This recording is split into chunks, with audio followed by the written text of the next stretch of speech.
देखा कि एक तात्तुल का शिकार हुए ये मुज़ाकरात और उसमें आपने हुकूमत की संजीदगी भी देख ली कि किस तरीके से उन्होंने ज़िद की कि हम जो है वो अपने मुतालबात लिख के दें।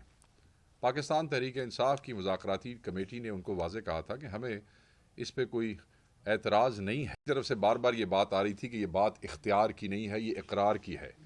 हम ये लिख चुके हैं, हम इस पर दस्तखत कर चुके हैं, हम इस पर बात कर चुके हैं। पाकिस्तान तहरीक इंसाफ कभी भी अपनी इस पोजीशन से नहीं हटी है। 26 के कताल के बाद जो वज़ीर आज़म पाकिस्तान के आर्टिकल 245 के इन्वोक करने की वजह से हुआ, उसके बाद इमरान खान साहब ने एक विंडो ऑफ अपॉर्चुनिटी जो है वो क्रिएट की ताकि नफ़रतें खलीज जो इदारों और अवाम तक जा चुकी है कि कत्ताल तक नौबत पहुँची। तो इससे पहले कि ये चीज़ें हमारे लिए भी वापस आके इन नफ़रतों को मिटाना मुश्किल हो जाए, उन्होंने एक मौका फराहम किया और उन्होंने पहल की इस मामले पे, इतनी सारे जबर फस्तायत और जुल्म के बावजूद भी। तो उसमें हमारी तरफ से तो इससे बड़ी संजीदगी कोई और हो ही नहीं सकती थी कि फॉर्मेशन ऑफ कमेटी भी हमारी तरफ से हुई, मुतालबात भी सामने रख दिए गए। इनकी ख्वाहिश थी कि लिख के देते, हमें उस पर कोई एतराज़ नहीं था। हमारी सिर्फ एक ही जो थी वो बात थी और वो ये थी कि आप हमारी एक्सेस इमरान खान साहब तक इंश्योर करें। भाई आपकी एक्सेस तो अपने कायदीन तक है, आप लम्हा बलम्हा किसी भी बात पे डिस्कशन करना चाहते हैं तो आप अपने कायदीन तक रसाई रखते हैं, उनसे कर सकते हैं। हमारी इमरान खान साहब तक रसाई महदूद नहीं, ख़त्म की गई है पिछले 3.5 महीने से। पॉलिटिकल एंटिटीज़ को, उनके ज़िम्मेदारान को, उनके दोस्तों को, बहुत से वकला को, अभी पिछली दफ़ा वकला को भी रोका गया है, उनसे मिलने नहीं दिया जा रहा। तो उस हवाले से हम चाहते थे कि जो हमारी पहले मुलाकात हुई थी वो जामे नहीं थी, तफसीली नहीं थी। आप ये क्योंकि बहुत अहम चीज़ें हैं और इस पे हम एक जामे और तफसीली मुलाकात चाहते हैं, आप वो इंश्योर करें एक्सेस। और ये कोई ऐसी नाजायज़ बात नहीं थी और हम चाहते थे कि खुले माहौल में बात हो, कोई ऐसा छोटे से कमरे में कोई रिकॉर्डेड सी गुफ्तगू ना हो, क्योंकि हर पार्टी की हिकमत अमली उनके आपस में डिस्कस करना ये उनका राइट है। आप जिरगों में भी जाते हैं तो जब दो पार्टियां आमने सामने होती हैं तो कई दफ़ा आप एक पार्टी को कहते हैं कि यार आप आपस में डिस्कशन कर लें और उसके बाद आके हमसे बात कर लें। वो ये नहीं होता कि तुमने जो डिस्कशन करनी है यही हमारे सामने बैठ के ही करो, हम इसको रिकॉर्ड भी करेंगे और यहीं पर हम तुमसे बात करेंगे। सो मैं ये समझता हूं कि वो भी एक फंडामेंटल राइट है जो कि रोका गया है और उस पर एक तात्तुल आया जिसको दोबारा इमरान खान साहब ने ये कह के कि ठीक है आप वो मुतालबात, हालांकि कमेटी को एक्सेस नहीं दी गई, मुलाकात नहीं करवाई गई, इसके बावजूद जो है खान साहब ने संजीदगी का जो इजहार किया है, उन्होंने कह दिया कि आप ये लिख के दे दें और वो जो मुतालबात हैं वो जो तीसरी नशिस्त होगी उसमें लिख के दिए जाएंगे। और आपने ये भी आपके इल्म में होगा कि खान साहब ने बड़ा वाज़े कर दिया है कि तीसरी नशिस्त में आपको जुडिशल कमीशन जो है वो फॉर्म करना पड़ेगा। तीसरी नशिस्त में आपको जुडिशल कमीशन फॉर्म करना पड़ेगा, क्योंकि अगर वो आप नहीं करेंगे तो हम अभी तक की गैर संजीदगी जो है उसको हम ये समझेंगे कि वो एक कदम आगे आप बहुत ही गैर संजीदा है और शायद ये पेशरफ्त कोई पेशरफ्त नहीं है। और फिर उन्होंने वाज़े कर दिया कि ये मुज़ाकरात शायद आगे चलाना वो मुमकिन न रहे। तो हम ये समझते हैं और ये बिल्कुल बड़ी वाज़े पोजीशन है इस पर कि जब आपने संजानी का एक जलसा डिले करवाना होता है तो सुबह 7 बजे जेल खुलवा दी जाती है इमरान खान साहब की मिन्नत तरले करने के लिए। वो कौन से जेल मैनुअल में लिखा है? ये कहते हैं जी हम ऐसे कैसे करवा देंगे, कैसे कौन से जेल मैनुअल में लिखा है? तो वो 7 बजे कौन से जेल मैनुअल में लिखा था? तो अगर वो मुमकिन है एक जलसे को डिले करके आगे ले जाने के लिए, और वहां भी खान साहब ने बड़ा दिल दिखाया और बिल्कुल पाकिस्तान के लिए उन्होंने ये कहा कि ठीक है हम नहीं चाहते कि ऐसा कोई पोटेंशियल इंतशार हो। और वहाँ पे उस दिन सुप्रीम कोर्ट में एक केस भी था, वहाँ पे बहुत से उलमा भी मौजूद थे, तो खान साहब ने उसको डिले कर दिया। तो मैं ये समझता हूँ, और हमें ये कहा जाता है, हुकूमत की तरफ से दोस्तों ने कहा कि जी हमें क्यों गैर संजीदा कह रहे हैं या हमें ये क्यों कह रहे हैं कि हमारा इख्तियार नहीं है। तो मैं सिर्फ यहाँ ये अर्ज़ करना चाहूँगा कि जब आप इमरान खान साहब से इस कमेटी की एक मुलाकात नहीं इंश्योर करवा सक रहे हैं हमें बड़े दुख से और अफसोस से कहना पड़ रहा है कि अगर आप एक मुलाकात इंश्योर नहीं करा सकते हैं उस सूबे की जेल में जहां आपका अपना चीफ मिनिस्टर मौजूद है, तो आप जो हमारे इतने बड़े बड़े दो मुतालबात हैं, आप उनके ऊपर अमल दरामद कैसे इंश्योर कराएंगे? तो इस पे एक बहुत बड़ा सवालिया निशान आ जाता है। हम ये समझते हैं कि अपनी संजीदगी जो है वो शो करें और तीसरी नशस्त के अंदर formation of the judicial commission ये एक बड़ा ही लाजमी जुज़्व है जो मुज़ाकरात को आगे लेके चलेगा। दूसरी चीज़ है, इमरान खान साहब के साथ जो जेल में रवा रखा गया सलूक है, उस हवाले से एक साहब ने प्रेस कॉन्फ्रेंस भी की, हमारी पार्टी के ख़िलाफ़ की कल, और मैं बिल्कुल उनको वाज़े कर देना चाहता हूं कि एक पिटिशन भी हमारी तरफ से अदालत में दाखिल की गई है।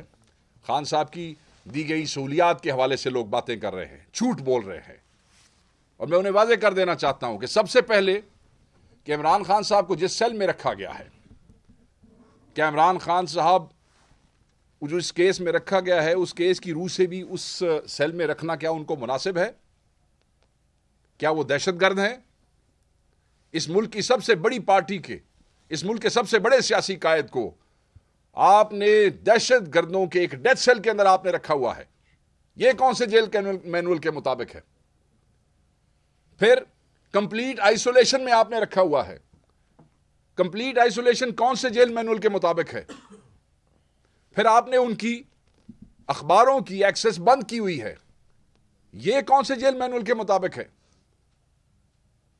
फिर आपने टेलीविजन की एक्सेस बंद की है। क्या इमरान खान साहब से, खैर बड़ा लीडर तो इस मुल्क में नहीं आया कोई, ये दूसरी सियासी पार्टियों के लीडरान आते रहे हैं, क्या उनके पास ये एक्सेसेस मौजूद नहीं थी?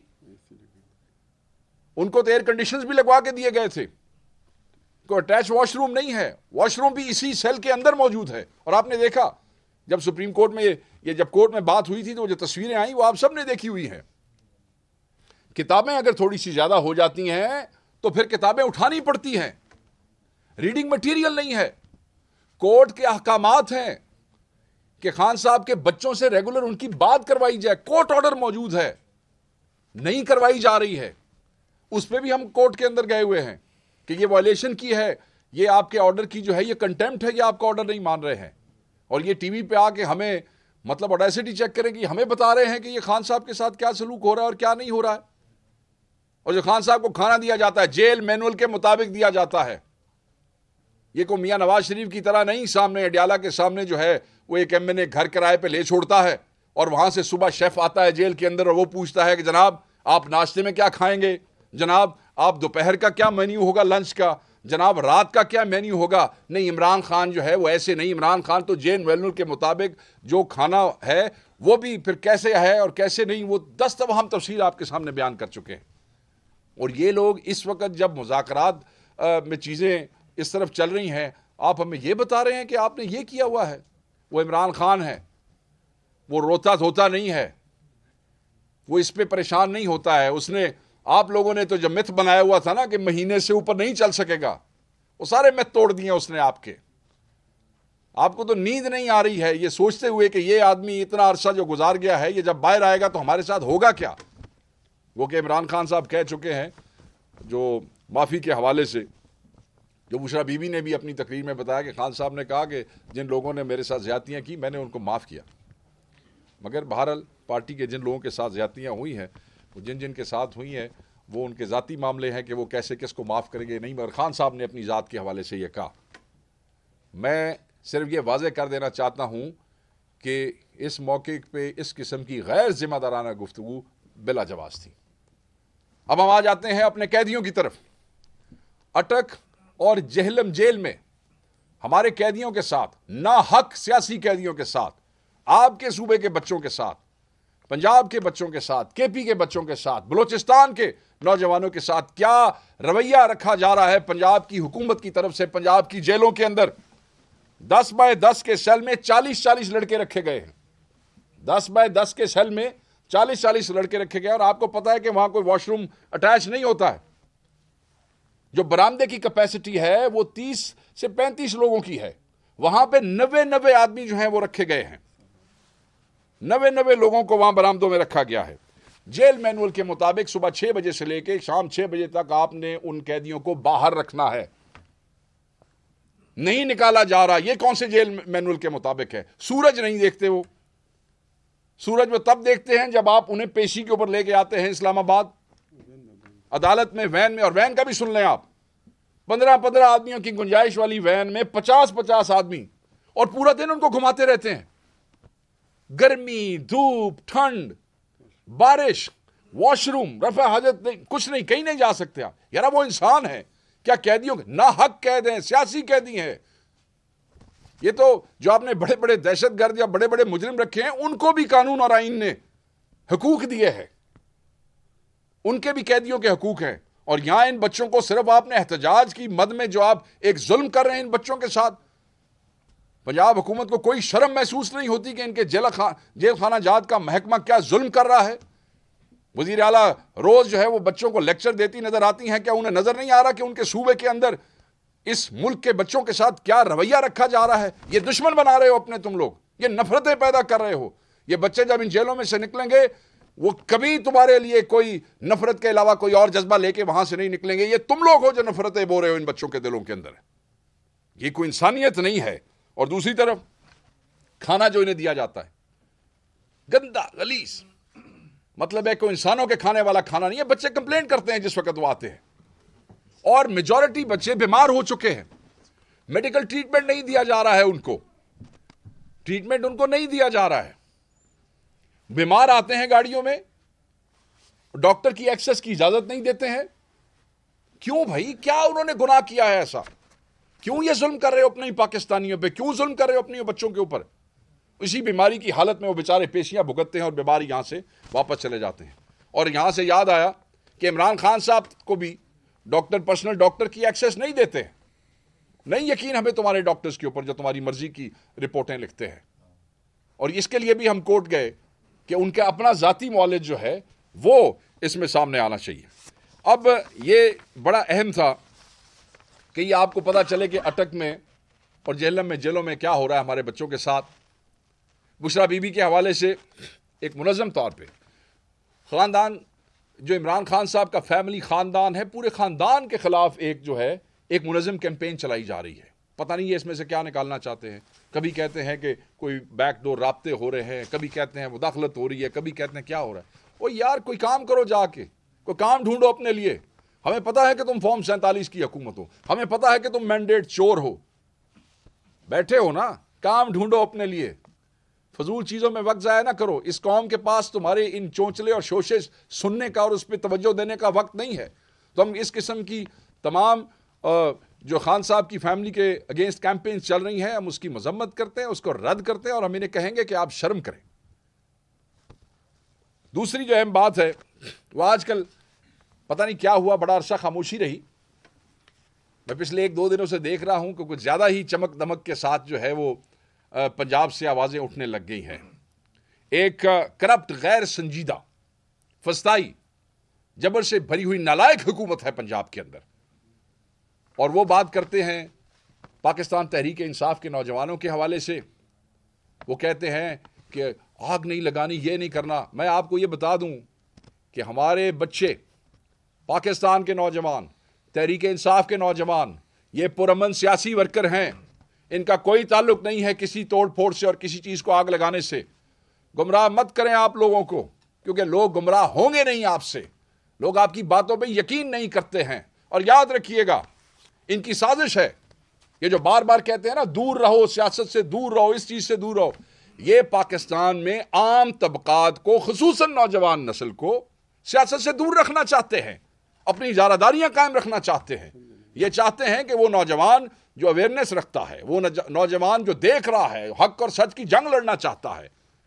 क्या जब पाकिस्तान बन रहा था तो उस वक्त ये कहा गया था कि नौजवान इस तहरीक से दूर रहें? नौजवान तो हर तहरीक की रूह रवा होते हैं, जान होते हैं। और ये कह रहे हैं कि नौजवान उससे दूर रहें। हमारा नौजवान, पाकिस्तान तहरीक इंसाफ का नौजवान, वो शऊर की उस सतह पे है जहां पे ये फॉर्म 47 के मैंडेट जोकर कभी पहुंच ही नहीं सकते। हमारा नौजवान शऊर की उस सतह पे है आज। और फिर तज़ीक अमेज बातें की जा रही हैं। जो नाहक सियासी कैदी हैं हमारे बच्चे जेलों में, उनका मजाक उड़ाया जा रहा है लाहौर की सरकारी तकरीबात में वजीर आला की तरफ से। तो तज़ीक अमेज बातें करने की बजाय आप कह दें ना, कह दें कि हाँ हाँ तज़ीक की क्या बात है, हम तो देखो ना, हम तो तुम पे गोलियां भी बरसाएंगे, हम तो तुम्हारे सरों पे गोलियां भी चलाएंगे, हम तो तुम्हें मौत के घाट उतार देंगे। खुल के बात करें ना, जो आपने किया वहां पे, जो आपके वजीर आजम के आर्टिकल 245 की वजह से हुआ, खुल के बात कर दें कि आपने ये किया। आप मजाक उड़ाते हैं। आज मैंने वजीर आला की गुफ्तगू सुनी, उन्होंने कहा कि हम कोई जानवरों के इलाज की बात कर रहे हैं, वहां सियासी पार्टियों का भी इलाज करेंगे। कुछ गुफ्तगू करने से पहले बंदा ये सोच लेता है, कम से कम बेशक फॉर्म 47 और मैंडेट चोरी से ही आप इस ओहदे पे बैठे हैं, कि उस ओहदे के शान शान गुफ्तगू क्या है। आप सियासी वर्करों को थ्रेट कर रहे हैं। क्या आपने आगे कम किया है? आप हमारे सियासी वर्करों का इलाज करना चाहते हैं तो जो उनके घरों में छापे मार के बगैर वारंट्स के उनके चादर और चार दीवारी के तकद्दुस को पामाल करते हैं, अभी आप उसको इलाज नहीं कहते हैं? क्या जो लोगों के को बच्चियां उठा लेते हैं, सियासी लोगों की, एमएनएस की फैमिली के ऊपर हाथ डालते हैं, एमपीएस की, हमारे तंजीम के लोगों की, मेरे ख्याल में शायद ये उसी इलाज की तरफ जो है वो रेफर कर रही थी। लोगों के कारोबार बंद करते हैं, लोगों के घरों में रेड करते हैं तो गाड़ियां तोड़ के चले जाते हैं। ये कौन से कानून और कौन सी आइन के अंदर लिखा है कि आप पाकिस्तानियों की प्रॉपर्टी को जो है वो डैमेज करें? खवातीन के साथ बदतमीजी करते हैं, खवातीन को जो है जाली केसेस के अंदर करते हैं। तो ये इस इलाज की बात कर रही हैं। और सबसे बढ़ के मेरे ख्याल में ये नया इलाज जो आप लोगों ने किया है लोगों का, ये जो गोलियां बरसाते हैं आप लोग उन पे, ये भी शायद आप उसी इलाज की बात कर रही हैं। तो ये वजीर आला जो पाकिस्तान के अवाम को और पंजाब के सियासी वर्कर्स को धमकियां दे रहे हैं कि हम आपका इलाज करेंगे, मैं आपसे ये कहूंगा कि आप इस किस्म की गुफ्तगू से बाज रहें। सियासी लोगों के मुंह से ऐसे पुरतशद्दुद अल्फाज अच्छे नहीं लगते हैं। और जब आप हमारे वर्कर को कहते हैं कि वो एहतजाज के दौरान इस किस्म के काम करता है जो कि वो नहीं करता, उसका किसी तशद्दुद से कोई ताल्लुक नहीं है, तो सबसे पहले आप खुद माफी मांगे। सुप्रीम कोर्ट पर हमले की माफी मांगे। वो जो नैब के दफ्तर के ऊपर आपने पथराव कराया खुद अपनी सरपरस्ती के अंदर, पहले खुद इस किस्म के काम करें, उसके बाद खैर मैं तो समझता हूं उसके बाद भी आप लोगों का हक नहीं बनता है। आप लोगों को पंजाब के अंदर गुर्बत और महंगाई की वजह से लाखों बच्चे, दिस इज ऑन रिकॉर्ड, लाखों बच्चे स्कूलों से बाहर हैं, नहीं जा रहे हैं स्कूलों के अंदर। और आज एक जिक्र हुआ, और ये सड़कों के ऊपर एतराज होता है, मतलब है कि रंजीत सिंह से बड़ा दौर गुजरा है आपकी फैमिली का पंजाब पे इक्तदार का। चचा, वालिद, चचा, फैमिली, अपनी पार्टी के लोग, और इतने 35 साल 30 साल के बाद आज आप हमें बता रहे हैं कि अभी पंजाब में तरक्की का राज जो है वो सड़कों में मुज़मर है। हम इस पे कोई इंटेलेक्चुअल बहस नहीं करना चाहते, मगर हम ये पूछना चाहते हैं कि ये इतने सालों जो कुछ आपने किया है, और ये स्मोक के हवाले बहुत सी चीज़ें हैं, इसके ऊपर अलहदा आपसे हम इंशाल्लाह गुफ्तगू करेंगे और अब आपसे रेगुलर करेंगे। अगर वहाँ से किसी को बड़ा रेगुलर शौक है तो इंशाल्लाह यहाँ से उनको रेगुलर पाकिस्तान तहरीक-ए-इंसाफ की तरफ से रेगुलर जवाब जाएगा। ये ना समझे कि आपकी गवर्नेंस हमसे छुपी हुई है, ये ना समझे कि पंजाब में जो करप्शन हो रही है और फस्तायत हो रही है, इसे गवर्नेंस कहते हैं। कि पुलिस से बदमाशी करवाई जाए, पुलिस से लोगों के कारोबार बंद करवाए जाए, पुलिस से सियासी वर्कर को जो है मारपीट करवाई जाए, पुलिस से जाली मुकदमात बनवा के सियासी वर्कर को घुटने टिकवाने की कोशिश की जाए, एंटी करप्शन के डिपार्टमेंट इस्तेमाल किए जाएं ताकि लोग अपनी वफादारियां तब्दील कर सकें। इस किस्म के गंदे काम करने वाली सियासी पार्टियां पाकिस्तान तहरीक-ए-इंसाफ को यह कहती हैं कि तुम ये करो और तुम ये ना करो। मैं समझता हूं कि ऐसी सियासी पार्टियां जो इस फस्ताई हुकूमत का हिस्सा है, जो खुद फस्ताई हुकूमत है, उनका मुंह ही नहीं है पाकिस्तान की सबसे बड़ी सियासी पार्टी को किसी भी किस्म का ताना देने का।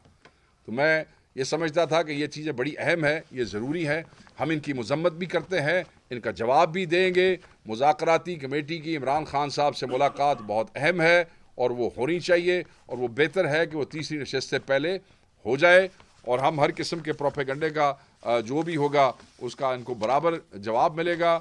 मैं ये समझता हूँ कि इनको अगर जो ये कहते हैं पाकिस्तान तहरीक इंसाफ के हवाले से इलाज वाली बात जो है वो मुझे बार बार याद आ रही है। आप सबको अपने जहनी इलाज की ज़रूरत है, क्योंकि ये जो जहनी पस्ती है ये आपको वहाँ तक ले गई है कि जहाँ आप खड़े हो के पाकिस्तान के अवाम को, उनके बच्चों को आप धमकियाँ दे रहे हैं, तशद्दुद की धमकियाँ दे रहे हैं, और आप समझते हैं कि शायद उनके जहन का इलाज ज़रूरी है। हम समझते हैं कि आपके जहन का इलाज 8 फरवरी को पाकिस्तान की आवाम ने कर दिया था। रहा सहा इलाज जो है वो अपनी खातिर जमा रखिए। जिस वक्त ये चीज़ें सामने खुलेंगी, कुछ अरसा आगे आपको चीज़ें नज़र आएंगी, ये अवाम आपको पाकिस्तान में छुपने की जगह नहीं देगी, और जहाँ आपके कारोबार हैं, जहाँ आपके फैमिलीज़ हैं, आप वहीं जाएंगे उनके पास। सो इसलिए एहतियात करें। Thank you very much ji. एक दो इश्यूज पे बात करेंगे शायद खटक साहब, and then will open the house for the questions. बिस्मिल्लाहिर्रहमानिर्रहीम। शुक्रिया। शेख वकास साहब ने बड़ी तफसीली बात की, लेकिन मैं मुख्तसर बात करूंगा। और सिर्फ आजकल हमारे मीडिया के दो स्पेशली 8 बजे के टॉक शोज़ में वो बार बार एक सवाल पूछ रहे हैं कि जब से मुज़ाकरात शुरू हुए हैं या मुज़ाकरात में जो हमारे मुतालबात हैं, तो चूँकि हमारा मेन जो मुतालबा था या तहरीक इंसाफ का जो 8 फरवरी का इलेक्शन हुआ उसके हवाले से जो हमारे तहफ़्फ़ुज़ात थे मैंडेट चोरी के हवाले से, तो सवाल करते हैं कि क्या मुज़ाकरात में बैठने के बाद आप लोग ये सवाल छोड़ देंगे कि ये मैंडेट चोर है? तो जवाब है बिल्कुल नहीं, ये बिल्कुल मैंडेट चोर है। इन्होंने हमारा और तहरीक इंसाफ और इमरान खान का मैंडेट चुराया। क्या मुज़ाकरात में बैठने के बाद तहरीक इंसाफ ये सवाल करना छोड़ देगी कि गोली क्यों चलाई? तो जवाब बिल्कुल नहीं छोड़ेगी, और ये सवाल हम बार बार करते रहेंगे कि गोली क्यों चलाई। नंबर 3 सवाल करते हैं कि क्या जब से आप मुज़ाकरात में बैठना शुरू हुए हैं तो क्या ये लोग करप्ट नहीं है? तो जवाब ये लोग बिल्कुल करप्ट हैं। इन्होंने बिल्कुल हमारे पाकिस्तानी कौम का पैसा चुराया है। इन्होंने हमारी ही पाकिस्तानी कौम के टैक्स के पैसों के ऊपर लंदन में, मैफर में और अभी दुबई जो लीग्स आई है, इन्होंने हमारे पाकिस्तानी कौम के पैसों के ऊपर महलात बनाए हैं। ये तमाम सवालात आज भी हम इनसे करते रहेंगे। हाँ, मुज़ाकरात के लिए ये क्यों तैयार हुए? बुनियादी सवाल ये है।